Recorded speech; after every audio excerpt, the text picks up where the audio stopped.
எடுங்க கையில். 1 தீமோத்தேயு எடுத்தாச்சா? பைபிள் எடுங்க.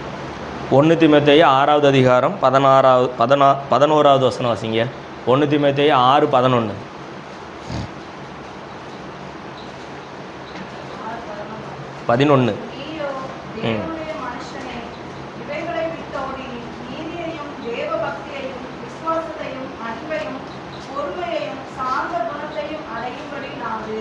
எதை அடையும்படி நடனுமா? சாந்த குணத்தையும் அடையும்படி நாடு. நம்ம இன்றைக்கி இந்த சாந்த குணத்தை பற்றி தான் என்ன செய்ய போகிறோம், பார்க்க போகிறோம். ஆண்டவர் ஒரு மனிதனிடத்தில் என்ன விரும்புகிறார் அப்படிங்கிறதுக்காக நான் இதை என்ன செய்கிறேன், உங்களுக்கும் சொல்கிறேன். நானும் என்னுடைய வாழ்க்கையில் இதை என்ன செய்யணும், வாழ்க்கையை மாற்றிக்கொள்ள முயற்சி செய்கிறேன். அல்லேலூயா.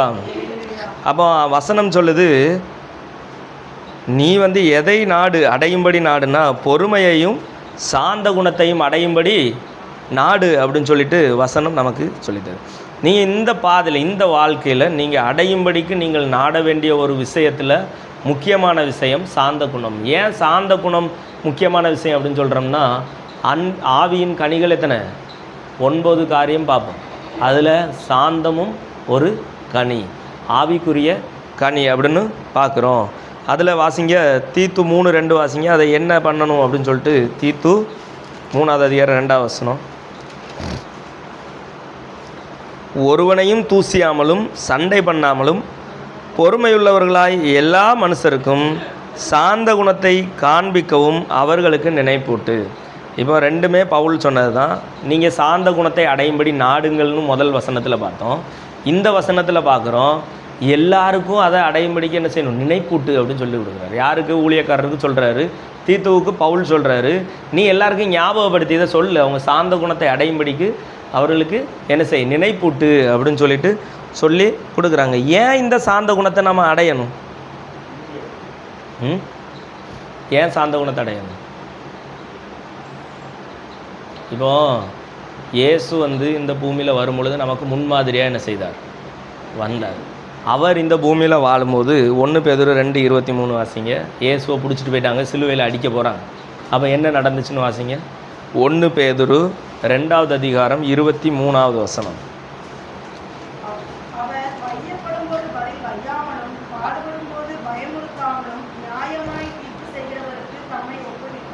அவர் வையப்படும்போது பதில் வையாமலும் பாடுபடும்போது பயமுறுத்தாமலும் நியாயமாய் தீர்ப்பு செய்கிறவருக்கு தம்மை ஒப்புவித்தார் அப்படின்னு பார்க்கணும். அவரை திட்டுறாங்க, அவர் என்ன செய்யலை, திட்டலை. அவர் வையப்படும்போது அவர் பதிலுக்கு வையாமலும் பாடுபடுத்தும் போது அவர் பயமுறுத்தாமலும் என்ன செய்தார், நியாயம் செய்கிற அந்த தேவனிடத்தில் என்ன செய்கிறார், தம்மை அவர் பார்த்துக்கிடுவார் அப்படின்னு சொல்லிட்டு அவர்கிட்ட என்ன செய்கிறார், ஒப்பு.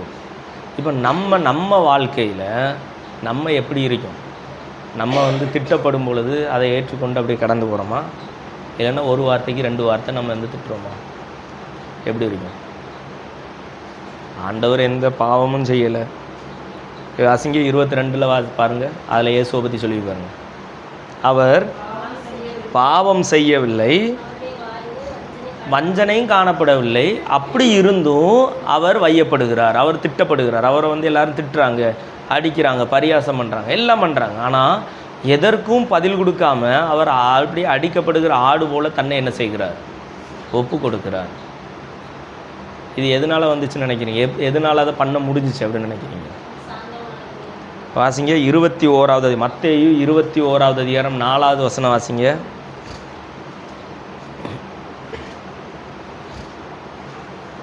மத்தேயு 21வது அதிகாரம் 4வது வசனம்.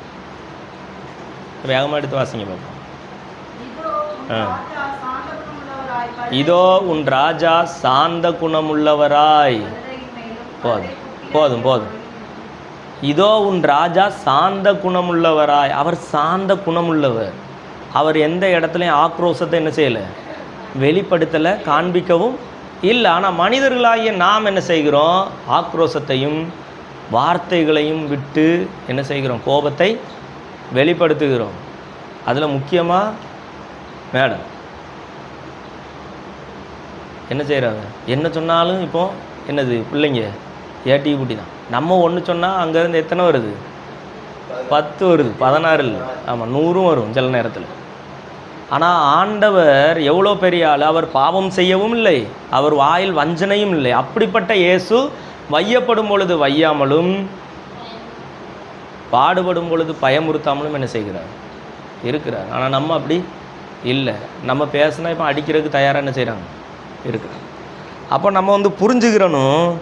அப்போ எப்படி நம்ம மாறணும் அப்படின்னு ஆண்டவர் எதிர்பார்க்கிறார் அப்படின்னு தெரிஞ்சு நம்மளாம் என்ன செய்யணும், மாற்றிக்கணும். அதுக்கு இயேசு ஒரு இடத்துல சொல்கிறாங்க, மத்தேயு எழுதிய சுவிசேஷம் 11வது அதிகாரம் 29வது வசனம் பாருங்கள். அவர் சொல்கிறாரு, நீங்கள் என்கிட்ட படிச்சுக்கோங்க அப்படின்னு சொல்கிறார். வாசிங்க பார்ப்போம். நான் சாந்த குணமும் மனத்தாழ்மையுமாய் இருக்கிறேன், என் நுகத்தை உங்கள் மேல் ஏற்றுக்கொண்டு என்னிடத்தில் கற்றுக்கொள்ளுங்கள், அப்போ தான் உங்களுக்கு இளைப்பாறுதல் என்ன செய்யும், கிடைக்கும். இப்போ நிறைய பிரச்சனைகள், போராட்டங்கள், நெருக்கங்கள், இளைப்பாறுதல் இல்லாமல் நம்ம என்ன செய்கிறோம், சுற்றிட்டே இருக்கோம். பிரச்சனை என்னடா இது சரியாகவே மாட்டேங்குது அப்படின்னு நினைக்கிறோம். ஆனால் ஆண்டவர் சொல்லுகிறார், என்னுடைய நுகத்தை உங்கள் மேலே சுமந்துக்கோங்க, நான் சாந்தமும் மனத்தாழ்மையுமாக இருக்கிறேன், என்னிடத்தில் என்ன செய்யுங்கள், என்கிட்ட படிச்சிக்கப்பா, நான் மனத்தாழ்மையும் சாந்தவுமாக இருக்கிறேன். எப்படி இருந்தார் அப்படிங்கிறது தான் நான் முதல்ல அந்த வசனத்தை எடுத்தேன். அவர் வையப்படும் பொழுது வையாமலும் பாடுபடுத்தப்படும் பொழுது அவர் என்ன செய்யலை, பயமுறுத்தாமலும் என்ன செய்தார், இருந்தார். அல்லேலூயா, அல்லேலூயா. அப்போ இயேசு எப்படி இருந்தாரோ அதை என்கிட்ட படிச்சுக்கிறங்க, என்னைய போல் நீங்களும் இருங்க அப்படின்னு சொல்லிட்டு நம்மக்கிட்ட எதிர்பார்த்து விரும்புகிறேன். நம்ம எப்படி இருக்கோம் அப்படிங்கிறது தான் முக்கியம். இப்போ நம்ம என்ன சொல்லுவோம், அது எப்படி சாந்தமாக எப்படி இருக்குது, இந்த மனுஷன் சும்மையாக இருக்கார், என்ன தேவை செய்கிறார் சொல்லிகிட்டே இருக்கேன். நமக்கு என்ன செஞ்சிருது, கோபம் அடிக்கடி சொல்லும்போது ஒரு வார்த்தை சொல்லும்போது எனக்கு ஆச்சரியமாக இருக்குது. என்ன சொல்ல தெரியுமா, நீங்கள் கோவப்படுத்தாமல் இருங்க. என்ன செய்யணும், நீங்கள் கோவப்படுத்தாமல் இருங்க. அப்போ நான் என்ன செய்ய மாட்டேன், கோவப்பட மாட்டேன், நான் சாந்தமாக என்ன செய்வேன், இருப்பேன். இப்போ பாருங்கள், ஒரு ஆளை பற்றி பார்ப்போம். இயேசுவை பார்த்தா அவர் வையப்படும் பொழுது என்ன செய்யலை, பதிலுக்கு திட்டாமலும், அவர் பாடுபடும் பொழுது என்ன செய்யலை, பயமுறுத்தவும் இல்லை. ஏன்னா அதெல்லாம் அவரால் செய்ய முடியும், ஆனால் செய்யலை. நம்மளால் இப்போ என்ன செய்ய முடியும், நமக்கு எதிராக வருகிற கருத்துக்களுக்கு நம்மளால் கருத்து என்ன செய்ய முடியும், சொல்ல முடியும், சண்டை போட முடியும். சாந்த குணத்தை விட்டுட்டு ஒரு எப்படி சொல்கிறது, சாந்த குணத்தில் ரொம்ப அகங்காரமாக இல்லைன்னா அகங்காரமாக நம்மளால் என்ன செய்ய முடியும், எல்லாம் பண்ண முடியும். நம்ம இன்னொரு மனுஷனை பற்றி பார்த்தா இதை புரிஞ்சுக்கலாம், அது சரி பண்ணுறதுக்கு தான் ஆண்டவர் சில காரியங்களை செஞ்சுருக்காங்க அப்படின்னு சொல்லிட்டு தெரியும். இப்போ பாருங்கள், மோசேன்னு ஒரு மனுஷன் உண்டு. அந்த மனுஷனை என்னாகமும் 12வது அதிகாரம் 3வது வசனம் வாசிங்க. மோசையை பற்றி ஆண்டவர் என்ன சொல்கிறாருன்னு பார்ப்போம். என்னாகமம் எடுத்துட்டிங்களா, 12வது அதிகாரம் 3வது வசனம். கவனமாக கேளுங்க, எடுத்து வாசிங்க. பைபிளை கையில் எடு, பைபிளை கையில் எடுத்துக்கோ. பாரு, என்னாகமம் 12:3. மோசேயானவன் பூமியில் உள்ள சகல மனிதரிலும் மிகுந்த சாந்த குணமுள்ளவனாய் இருந்தான். சரி, நல்லா ஞாபகம் வச்சுக்கோங்க. மோசே என்கிறவன் பூமியில் உள்ள எல்லாரை காட்டிலும் ரொம்ப சாந்த குணமுள்ளவனாக என்ன செய்தான், இருந்தான். அதனால தான் இஸ்ரவேலர்களை வழி நடத்துறதுக்கு மோசையை ஆண்டவர் என்ன செய்கிறார், தேர்ந்தெடுத்து கொண்டு வருகிறார். அவர் நல்ல மனுஷன்ப்பா, அவன் நடத்திடுவான். எப்படியும் இவனும் முரட்டாட்டம் முடிச்ச கூட்டத்துக்குள்ளே இப்படி ஒருத்தனை கொண்டு போய் தான் இவனை என்ன செய்ய முடியும், நடத்த முடியும்னு அவருக்கு தெரியும். மோசே வந்துட்டார். இப்போ நான் இன்னொரு வசனத்தை சொல்கிறேன். யாத்ராகமம் 2வது அதிகாரம் 11-12 வாசிங்க. யாத்ராகமம் 2வது அதிகாரம் 11-12.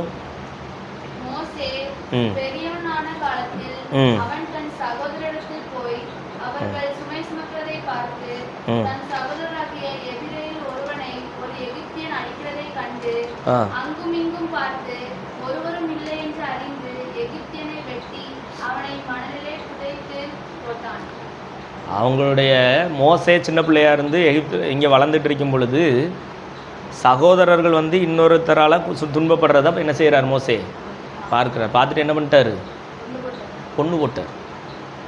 ஆனால் ஆண்டவர் என்ன சொன்னார், மோசே சாந்த குணமுள்ளவர்னு சொன்னார். அப்படி தானே சொன்னார்.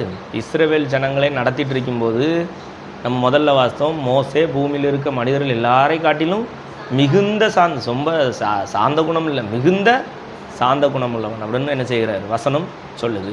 அவ்வளோ மிகுந்த சாந்த குணம் உள்ளவராக கொலை பண்ணார். எப்படி மிகுந்த சாந்த குணம் உள்ளவர் எப்படி கொலை பண்ணினார், லேசனா உண்டு. அப்போது மோசேக்கு வந்து அவருடைய இயல்பான குணம் சாந்த குணம் இல்லை. அவர் இயல்பான குணம் சாந்த குணமாக இருந்திருந்தால் அந்த அவனை எப்படி கொண்டிருப்பார்? அப்போ எப்படி சாந்த குணம் வந்துச்சு? ஆண்டவரை ஏற்றுக்கொண்டதுக்கப்புறம் அவருக்கு சாந்த குணம் வந்துச்சு. நம்மளும் தான் ஏற்றுக்கொண்டோம், நம்மளும் தான் ஆண்டவரை ஏற்றுக்கொண்டோம், சாந்த குணம் ஏன் வரலை? என்ன பதில காணும்? ஆண்டவரை ஏற்றுக்கொண்டார், அதனால அவருக்கு என்ன செஞ்சு சாந்த குணம் வந்துட்டுப்பா. உங்களுக்கு எனக்கு ஏன் வரலை? அப்போ மோசே என்ன மிருகமா? அவரும் மனுஷன் தானே, நம்ம மனுஷங்களாம். சுயம்.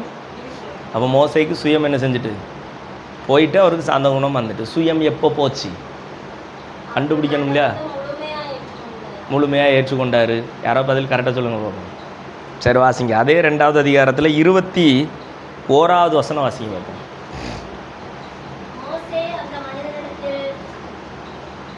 21வது வசனம் வாசிங்க. மோசே அந்த மனிதரிடத்தில் தங்கி இருக்க சம்மதித்தான்.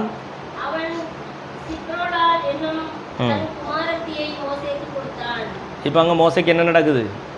கல்யாணம் நடக்குது. அல்லேலூயா. ஏதாவது புரியுதா? கல்யாணம் முடிஞ்சு 40 வருஷம் ஆடுகளை என்ன செய்தார்? மேய்த்தார். ஆடுகளை மேய்ச்சிட்டு வீட்டுக்கு போனார். வீட்டுக்கு போனோன்னா அவங்க பொண்டாட்டி என்ன பண்ணியிருப்பாங்க? சமைச்சு வச்சுருப்பாங்க. உப்பு போடலை. உடனே மோசைக்கு என்ன வந்துருக்கும்? கோவம் வந்துருக்கும். ஆமாம், திட்டியிருப்பார். அதுக்கு அவங்க பொண்டாட்டி என்ன பண்ணியிருப்பாங்க? தூக்கி போட்டு மிதிச்சிருப்பாங்க. இல்லையா? முதல்ல நான் ஒன்று சொன்னேன், நீங்கள் கோபப்படுத்தாமல் இருந்தால் நான் என்ன பண்ணுவேன்? சாந்தமாக இருந்திருப்பேனே அப்படின்னு ஒரு பதிலை வந்து எல்லாரும் என்ன செய்கிறோம் இப்போ சொல்கிறோம்.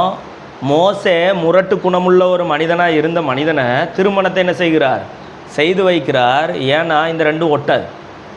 இப்போவே நீங்கள் எடுத்துக்கிறீங்களேன், வெளியில் இருந்து புருஷன் வந்து வீட்டுக்கு வரும் பொழுது புருஷன் ஒன்று சொன்னால் பொண்டாட்டி என்ன செய்யுது? 4 சொல்கிறாங்க அப்படின்னு சொன்னால் இந்த புருஷன் வந்து சாந்த குணமாகனா வேறு வழியில் சண்டை போட்டு குடும்பத்தை பிரிச்சுட்டா ஓட முடியும்? பண்ண முடியாது. வேற இவ இப்படி தான்ப்பா, இவ இப்படி தான்ப்பா அப்படின்னு சொல்லியே அவன் கொஞ்சம் கொஞ்சமாக அவன் தன்னை மாற்றிக்கொண்டு சாந்த குணமுள்ள மனிதனாக யார் மாறினா? மோசே மாறினார். அதுக்கு தான் உங்களுக்கெல்லாம் ஆண்டவர் என்ன பண்ணுறார்? கல்யாணம் பண்ணி வைக்கிறார். அது ஆண்களுக்கு மட்டும் இல்லை, பெண்களுக்கும். இப்போது நீங்கள் இந்த பதிலை சொல்லக்கூடாது. என்ன பதிலை சொல்லக்கூடாது? நீங்கள் வந்து என்னைய கோபத்தை வந்து என்ன பண்ணிட்டீங்க? தூண்டி விட்டுட்டீங்கல்ல. அவங்க தூண்ட தான் செய்வாங்க. ஆனால் நான் எனக்குள்ள சாந்த குணத்தை உருவாக்கி கொள்ளணும். இது வெளியில் போய் இல்லை, வீட்டுக்குள்ளே நாம் என்ன செய்யணும்? ட்ரைனிங் எடுக்கணும். இந்த சாந்த குணம் எனக்குள்ளே வீட்டுக்குள்ளே வந்தால் மட்டும்தான் வெளியில் உள்ள ஜனங்களை நடத்துவதற்கு உங்களையும் என்னையும் தேவனால் தெரிந்து கொள்ள முடியும். உங்கள் வேலை ஸ்தலத்தில் உங்களுக்கு சாந்தம் வந்து இல்லாமல் போகிற அளவுக்கு சூழ்நிலைகள் உருவாகும். உங்கள் வீட்டில் உள்ள குடும்ப சூழ்நிலைகள் உங்கள் சாந்த குணத்தை எடுத்து போடுற அளவுக்கு சூழ்நிலைகள் உருவாகும். அதுக்கு தான் இயேசு என்ன சொல்லுகிறார்? என்னிடத்தில் வந்து கற்றுக்கொள்ளுங்கள் அப்படின்னு சொல்லி சொன்னால், நான் வையப்படும் பொழுது நான் பாவமே செய்யலைப்பா, என் வாயில் வஞ்சனையே இல்லை, ஆனாலும் நான் வையப்படும் பொழுது 1 பேதுருவில் அப்படி தானே பார்த்தோம், நான் சாந்த குணம் உள்ளவன் அப்படிங்கிறத சொல்லி இயேசு என்ன சொன்னார்னு நம்ம வாஸ்தவம் தானே. நான் மனத்தாழ்மையும் சாந்த குணம் உள்ளவனாக இருக்கிறேன், நீங்கள் வந்து என்னிடத்துலேருந்து என்ன செய்யுங்க? கற்றுக்கொள்ளுங்க அப்படின்னு சொல்கிறாரு. இங்கே மோசைக்கு வருகிற கஷ்டமான நெருக்கமான சூழ்நிலைகளில் எப்படி மாறி இருப்பார் அப்படிங்கிறதுக்கு தான் நான் இயேசு உங்களுக்கு உதாரணம் காட்டுறேன். நான் பாவமே செய்யலைப்பா, என் வாயில் வஞ்சனையே இல்லை, ஆனாலும் என்னையை திட்டும் பொழுது நான் வந்து என்ன செய்யலை? அவங்கள திட்டலை. என்னையை கொடுமைப்படுத்தும் பொழுது நான் அவங்கள என்ன செய்யலை? பயமுறுத்தலை. அதைத்தான் சொல்கிறேன். நான் வந்து எந்த தப்பும் செய்யலை, ஆனால் அவங்க எனக்கு எதிராக செய்த தீமைகளை நான் ஏற்றுக்கொண்டு என்னுடைய சாந்த குணத்தை நான் வெளிப்படுத்தினேன் அப்படின்னு சொல்லி இயேசு நமக்கு என்ன செய்கிறார்? சொல்லி தருகிறார். இப்படிப்பட்ட சாந்த குணத்தை தான் உங்களிடத்திலும் என்னிடத்திலும் இயேசு எதிர்பார்க்கிறார்.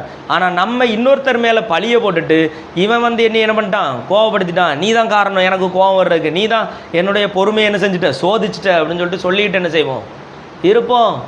மோசையானா அப்படி சொல்லலை. தன்னை சாந்த குணம் உள்ளவனா என்ன செஞ்சான்? கல்யாணம் தான் பண்ணி வச்சார் ஆண்டவர் சாந்த குணமாக. அவனை பிடிச்சி அடித்து வெளுக்கலை. மோசையை பிடிச்சி என்ன பண்ணி வச்சிட்டாரு? கல்யாணம் பண்ணி வச்சிட்டாரு. 40 வருஷம். நீங்கள் நல்லா பாருங்கள். நான் மீன் வாங்க வர்றேன், நிறைய தாத்தா பாட்டியெல்லாம் மீன் வாங்க வருவாங்க. அப்போ வரும்போது வைப்பேன், கொஞ்சம் வயசு கம்மியானவங்களும் புதுசாக கல்யாணம் முடிஞ்சவங்க இல்லைன்னா ஒரு 5 வருஷம் 6 வருஷம் ஆனவங்களும் மீன் வாங்க வருவாங்க. நிறைய நாள் நான் பார்த்துருக்கேன், நிறைய நாள் இதை சொல்லியும் இருக்கேன். அந்த கூட்டத்தில் அவங்ககிட்டயே சொல்லியிருக்கேன். மீன் வாங்க வருவாங்க, அவருக்கு பிடிச்ச மீனை போய் என்ன செய்வார், எடுத்துகிட்டு வர்றாரு, இதை வாங்குவோம், எடை போடுவார், 600 கொடுங்கண்ணே அப்படின்னு சொன்னால் அதுக்கு பக்கத்தில் கொண்டு 600 உங்களுக்கு மீன் கேட்குதா அப்படின்னு கேட்பான். இப்படியே தான் கேட்கும் அந்த ஆள். கேட்ட உடனே அவர் சொல்கிறாரு, நல்ல மீன் இல்லையா அப்படின்னு இவர் சொல்லுவார். இந்த அக்கா என்ன செய்ய மாட்டாங்க, ஏற்றுக்கிறவே மாட்டாங்க. அது 600 இப்போ செலவு பண்ணணுமா கண்டிப்பாக. இப்போ கேட்கும்போது நல்ல இது மாதிரி தான் தெரியுது. இவர் கொண்டு போட்டுறாரு. நான் இதே மாதிரி இவர் போட்டுட்டு சரி என்ன தான் எடுக்கணும்னு சொல்லு அப்படின்னு கேட்குறாரு. உடனே சொல்கிறாரு, அந்த மீன் எடுங்க, அதே எவ்வளோண்ணே 300 அது போதும் எடுங்க, எடுத்துகிட்டு வீட்டுக்கு போயிட்டாங்க. நான் இதே மாதிரி நிறைய வயசான பாட்டி தாத்தா வந்ததை பார்த்துருக்கேன். பாட்டி தாத்தா வரும்பொழுது அந்த புருஷன் வந்து கேட்குறாரு, எந்த மீனுமா எடுக்கணும், என்ன கேட்குறாரு, 50 வருஷம் ஆகிட்டு கல்யாணம் முடிஞ்சு. அதனால் அந்த தாத்தா என்ன செய்கிறார், இவன் என்ன சொன்னாலும் என்ன செய்ய போகிறதில்ல, கேட்க போகிறதில்ல. அதோட அவகிட்ட என்ன செஞ்சுருவோம், கேட்டுருவோம். நான் ஒரு வீடியோவை எடுத்து அனுப்பிவிட்டேன். ஒரு அக்கா வந்து என்ன பண்ணுறாங்க, தக்காளி தக்காளியா ஆப்பிளோ ஏதோ புறக்கிட்டு இருக்காங்க, நல்லது பார்த்து எடுத்து வைக்கிறாங்க கவரில். புருஷன் கவரை பிடிச்சிட்டு இருக்கார். இவங்க எடுத்து போடும்போது இவர் அந்த கவருக்குள்ளேருந்து ஒரு ஆப்பிளை இதை ஒன்று எடுத்து அவர்கிட்ட கொடுக்குறாரு. உடனே இவங்க பார்த்து ஆரஞ்சு தூக்கி என்ன செஞ்சுட்டாங்க, போட்டுட்டு வேற ஒன்று எடுத்து போடுறாங்க. மறுபடியும் இவர் அவள் செலக்ட் பண்ண அந்த ஆரஞ்சு எடுத்து கொடுக்குறாரு, அவள் தூக்கி வெளியே போட்டார். அவளே செலக்ட் பண்ண விஷயமா இருந்தாலும் அந்த புருஷன் எடுத்து கொடுத்ததுனால அந்த பொண்டாட்டி என்ன செய்ய மாட்டேங்குது, ஏற்றுக்கொள்ள மாட்டேங்குது. அதை எடுத்து வச்சதே அவள் தான். ஆனால் அதை எடுத்து கொடுத்தா கூட என்ன செய்யலை. இதை புரிஞ்சுக்கிட்ட அந்த 50 வயசு தாத்தா, 50 கல்யாணம் முடிஞ்சு 50 வருஷம் ஆனால் தாத்தா என்ன பண்ணுறாரு, இவன் என்ன சொன்னாலும் இப்படி தான்ப்பா, நம்ம என்ன செஞ்சுருவோம், என்ன மீனுமா எடுக்கணும் அப்படின்னு கேட்டுட்டு தன்னுடைய சாந்த குணம் எங்கே உருவாகுது அப்படின்னு புரிஞ்சுக்கிறோம். இது கணவனுக்கு மட்டும் இல்லை, கணவன் இப்படி முரட்டாட்டமாக இருக்கார் அப்படின்னு தெரிஞ்சால் மனைவிகள் எப்படி என்ன செய்யணும், உங்களை உருவாக்கிக்கிறணும். அவர் அப்படி தான் இருப்பார். நம்ம அன்பையும் சாந்தத்தையும் என்ன செய்வோம், வெளிப்படுத்துவோம் அப்படின்னு. அப்போ மோசே எங்கே கற்றுக்கிட்டார், தன்னுடைய குடும்பத்துக்குள்ளே தன்னுடைய சாந்த குணத்தை உருவாக்க முதலாவது என்ன செய்தார், கற்றுக்கொண்டார். நம்ம என்ன செய்ய போகிறோம்னா, இன்னையிலேருந்து கற்றுக்கொள்ள போகிறோமா, இல்லைன்னா மறுபடியும் நீ தான் காரணம் அப்படின்னு பழி சொல்ல போகிறோமா? எப்போவாவது ஒரு நேரம் அவகிட்ட போய் கேட்கும்போது வர்றாங்க, இவங்க தான் ஒரு வார்த்தையும் கேட்கவே மாட்டேங்கிறாங்க. ஏன் வருகிறதா, என்ன சொன்னாலும் அதே தான் அவங்க அப்படியே தான் சொல்லிக்கிட்டே இருக்காங்க. அவங்களுக்கு புரியவே மாட்டேங்குது. லேலுயா, அது புரியாது, புரியக்கூடாதுங்கிறக்காக தான் கல்யாணம் பண்ணி வச்சிருக்கு. புரிஞ்சிட்டுனா அப்புறம் எப்படி, புரியக்கூடாது. ஆனால் புரியாமல் இருக்கிற மனுஷனை நீ சமாளித்து என்ன செய்யணும், உன்னுடைய சாந்த குணத்தை வெளிப்படுத்தணும்.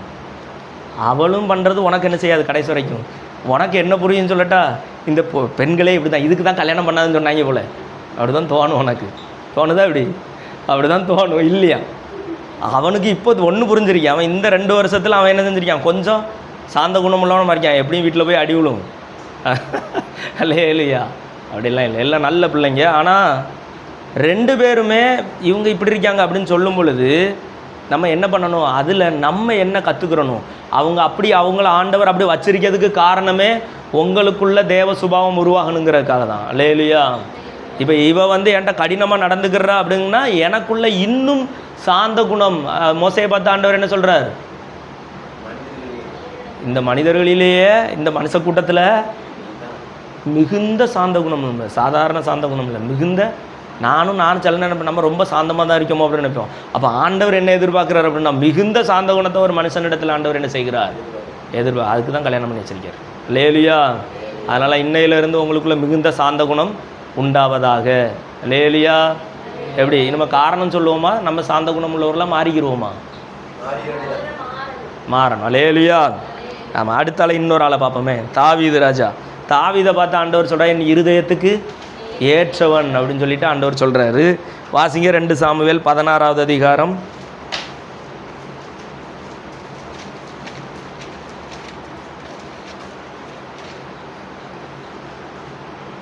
7வது வசனம்.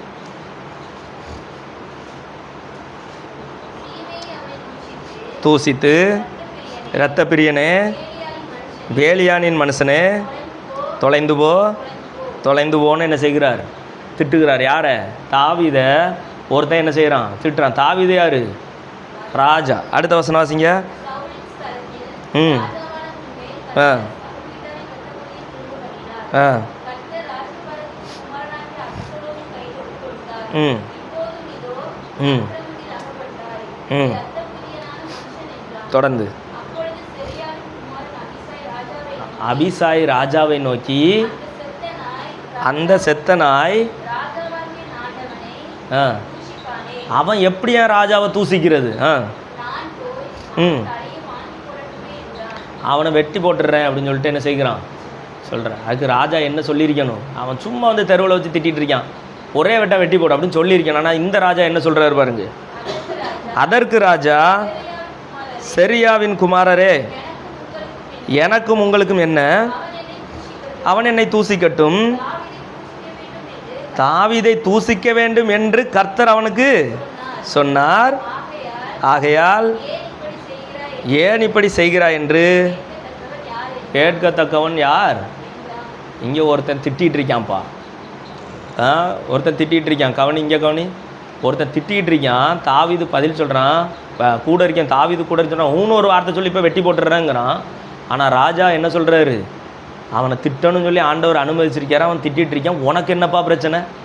நீ ஏன் அதை தேவையில்லாத பிரச்சனையை இழுத்து உள்ளே விடுற அப்படின்னு சொல்லிட்டு சாந்தமாக அமைதியாக அதை கடந்து என்ன செய்கிறான், போகிறான். ஏன்னா அதில் ஒரு வார்த்தையை பாருங்கள், ஏன் இப்படி செய்கிற, ஏன் இப்படி திட்டுற அப்படின்னு சொல்லி கேட்கத்தக்கவன் யார்? ஏன்னா திட்ட வச்சது யார்? உனக்கு கல்யாணம் பண்ணி வச்சது யார்? அப்போ அந்த பொண்டாட்டி உன்னையை திட்ட வச்சது யார்? எதுக்கு? சாந்த குணம் உனக்குள்ளேயும் எனக்குள்ளேயும் உருவாகணும் அப்படிங்கிறதுக்காக ஆண்டவர் விரும்பி இந்த காரியத்தை. அப்புறம் ஏன் இப்படி பண்ணுற அப்படின்னு சொல்லிட்டு என்ன செய்ய முடியாது? நீங்களும் எங்ககிட்ட கேட்க முடியாது, நாங்களும் உங்ககிட்ட என்ன செய்ய முடியாது, கேட்க முடியாது. ஆனால் இப்போ கேட்குறோம். அதனால தான் ஆண்டவர் இந்த வார்த்தைகளை தர்றாங்க. மோசைக்கு எப்படிப்பா சாந்த குணம் வந்துச்சு அப்படின்னா, அவர் கல்யாணம் பண்ணிச்சு ட்ரைனிங் கொடுத்துருக்காரு, நமக்கு தர்றாரு. இந்த ட்ரைனிங்கில் இன்னொரு 40 வருஷம்லாம் போண்டேன். சீக்கிரத்தில் என்ன செஞ்சிடணும்? சாந்த குணம் அவருக்கு லேட்டாக தெரிஞ்சிச்சு, நமக்கு நேரமே தெரிஞ்சிச்சு.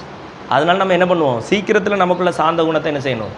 உருவாக்கி கொள்ளணும். அப்போ தான் என் இருதயத்துக்கு ஏற்றவன் அப்படின்னு சொல்லிட்டு தாவீதை சொன்னது மாதிரி நம்மளையும் ஆண்டவரால் என்ன செய்ய முடியும்? சொல்ல முடியும்.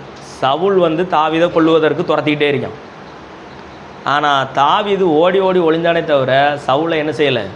ஒன்றும் பண்ணலை. இதன் விளைவாக அவனுக்கு என்ன பலன் கிடச்சிச்சு? என்ன பலன் கிடச்சிச்சு? சவுல் வந்து ராஜாவாக இருக்கார், ராஜா கொல்ல துரத்துறாரு, இவர் ஓடி ஓடி ஒளிகிறாரு. எப்படி அபிஷேகம் பண்ணப்பட்ட மீது கை போடுவேன் அப்படின்லாம் கேட்குறாரு. சவுலை வந்து அவர் எதுக்கு என்ன செய்யலை? கொல்லலை, சண்டை போடலை. அவனுக்கு பிசாசு பிடிச்சிருந்ததுக்கு இவர் தான் போய் வாசித்து என்ன செய்கிறாரு? பிசாசை துரத்துறாரு. இப்படி பண்ணிகிட்டு இருந்த தாவீது கடைசியில் என்ன கிடச்சி தெரியுமா? சவுல் இருந்த ராஜ்யபாரத்தை ஆண்டவர் யார்கிட்ட கொடுத்தாரு? தாவீதுகிட்ட கொடுத்தாரு. ஆண்டவர் உங்களுக்கு அதிகாரத்தையும் ஆசீர்வாதத்தையும் உயர்வையும் தர உங்களுக்குள் சாந்த குணம் ரொம்ப முக்கியமான ஒன்று. அல்லேலூயா. சாந்த குணம் உங்களுக்குள்ளே இல்லை அப்படின்னா உங்களால் எதையும் பெற்றுக்கொள்ள முடியாது. புரியுதா? என்ன செய்ய முடியாது? இனிமே நம்ம வந்து யாரையும் பழி சொல்ல கூடாது. ஏன்னா அதை அனுமதிச்சிருக்கிறது யார்? கர்த்தர். அங்கே தான் நீங்கள் உங்கள் என்ன இந்த மனுஷன் இப்படி பண்ணிகிட்டு இருக்காரு, இதெல்லாம் ரொம்ப ஓவர், ஒரு அளவு தான் உண்டு, வாய்ப்பே இல்லை. இயேசுவே சொல்கிறாரு, நான் பாவம் செய்யலை, என் வாயில் வஞ்சனே இல்லை, ஆனாலும் அவர்கள் என்ன செய்கிறாங்க? என்னைய திட்டுறாங்க. அதற்கு நான் பதில் என்ன செய்யலை?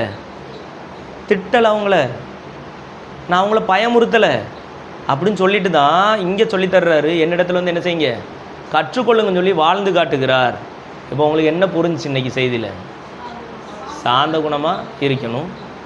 அப்போ இருக்கணும்னா கண்டிப்பாக இந்த வாரம் ஃபுல்லாக என்ன செய்யும்? சாந்த குணமாக இருக்கீங்களான்னு சொல்கிற பரிச்சை என்ன செய்யும்? இந்த வார்த்தையை கேட்டாலே என்ன செய்யும்? அதற்கான பரிச்சை என்ன செய்யும்? கண்டிப்பாக வரும். ஆமாம், வீட்டில் போய் என்ன செஞ்சிடக்கூடாது? மறந்துடக்கூடாது பிரசங்கத்தை. அப்போ ஆண்டவர் நம்மிடத்தில் எதிர்பார்க்கிறது என்னதுன்னா, உங்களுடைய சாந்த குணத்தை எதிர்பார்க்குறாரு. என்கிட்ட வந்து படிச்சிக்கன்னு சொல்கிறாரு. நான் இப்படி தான் வாழ்ந்தேன் பாருன்னு உதாரணம் சொல்லி கட்டுறேன். என்கிட்ட பாவமே இல்லாமல் என்னை கொடுமைப்படுத்தினான், என்கிட்ட தப்பே இல்லை, என்னை எப்படி திட்டுறது அப்படியெல்லாம் கேட்கக்கூடாது அப்படின்னு சொல்கிறாரு. என்கிட்ட நியாயம் என் பக்கம்தான் இருக்குன்னு சொல்லி நீ பேசக்கூடாதுன்னு ஆண்டவர் என்ன செய்கிறார்? சொல்லுகிறார். அப்போந்தான் நீங்கள் பூமி எங்கும் சாந்த குணமுள்ள ஒரு மனுஷனாக என்ன செய்ய முடியும்? நடக்க முடியும். கடைசியாக பிலிப்பியர் 4வது அதிகாரம் 5வது வசனம்.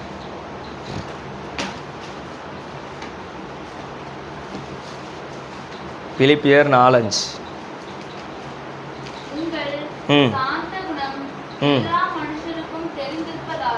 உங்கள் சாந்த குணம் எல்லா மனுஷருக்கும் ஏன் தெரியணும்? இப்போ எல்லா மனிதர்களும் சொல்லும்போது எல்லாரும் என்ன செய்கிறாங்க? இதுக்குள்ளே அடங்குறாங்க. இவங்க எல்லாரும் வந்து உங்ககிட்ட வந்து கண்டிப்பாக தாவீதை தூசித்தது போல் உங்களை என்ன செய்வாங்க? உங்களை நெருக்குவாங்க. உங்களை அப்சலோம் ராஜ்யபாரத்தை எடுத்துக்கொள்ளன்னு நினைக்கும் போது இவன் போய் அப்சலோம் கூட தாவீதை என்ன செய்யலை? சண்டை போடலை. எடுக்கன்னா எடுத்துகிட்டு போ அப்படின்ட்டு இவர் கிளம்பி போகிறாரு. அவங்க போய் சேர்ந்துக்கப்போ அப்படின்னா மக்கள்லாம் என்ன செய்கிறாங்க? இவரு கூட தான் போகிறாங்க, ராஜா கூட தான் போகிறாங்க. ராஜாவாக இருக்கிற அந்த நம்ம தாவீதை தன்னுடைய மகனே ராஜ்யபாரத்தை எடுத்துக்கொள்ள வரும்பொழுது அவர் விட்டுட்டு என்ன செய்கிறார்? போகிறார். நம்ம என்ன செய்ய மாட்டோம்? விட்டு கொடுக்க மாட்டோம். ஆனால் ஆண்டவர் எதிர்பார்க்கிறது நம்மிடத்தில் வேறு. நம்மகிட்ட சாந்த குணத்தை எதிர்பார்க்குறார், விட்டு கொடுக்குற எதிர்பார்க்குறார். மொதல் ஆண்டவர் யோவான் ஸ்நானன் பிரசங்கம் பண்ணும்பொழுது அதுதான் பிரசங்கம். உன்னிடத்தில் ஒரு 2 வஸ்திரம் இருந்தால் ஒன்றை என்ன செய்? கொடுத்துரு. உன்ட்ட ஒருத்தன் வலுக்கட்டாயமாக எடுக்கணும்னு நினைக்கிறான்னா எல்லாத்தையும் சேர்த்து கொடுத்துருன்னு யார் சொல்லி தந்தா? ஏசு சொல்லி தந்தார். அப்படி தானே சொல்லி தராங்க. உன்னை 1 மைல் நடக்க ஒருத்தன் பலவந்தம் பண்ணால் நீ அவனோடு கூட 2 மைல் தூரம் என்ன செய்? நடந்து போ. அப்படி தான் சொல்கிறார். நமக்கு ஆண்டவர் சொல்லி தந்திருக்கிற சத்தியம் எல்லாமே வித்தியாசமாக தான் இருக்கும். இந்த பூமியினுடைய நடைமுறைக்கும் நமக்கும் சம்பந்தம் இருக்காது. அதனால் இங்கே பூமியில் இருக்கிற எல்லாருக்கும் நம்முடைய சாந்த குணம் தெரிந்திருக்கணும் அப்படின்னு ஆண்டவர் என்ன செய்கிறார்? விரும்புகிறார். இனி வர்ற நாட்களிலாவது என்னையும் சேர்த்து தான் நாம் நம்முடைய வேலை ஸ்தலங்களாக இருக்கலாம், தொழில் காரியங்களாக இருக்கலாம், வீடாக இருக்கலாம், குடும்பமாக இருக்கலாம், வெளியில் உள்ள ஜனங்களாக இருக்கலாம், முடிந்த அளவுக்கு ஆண்டவர்கிட்ட கிருபை கேட்டு சாந்த குணத்தை வெளிப்படுத்துவோம். அல்லேலூயா. கண்களை மூடி எல்லாரும் கண்களை மூடுங்க.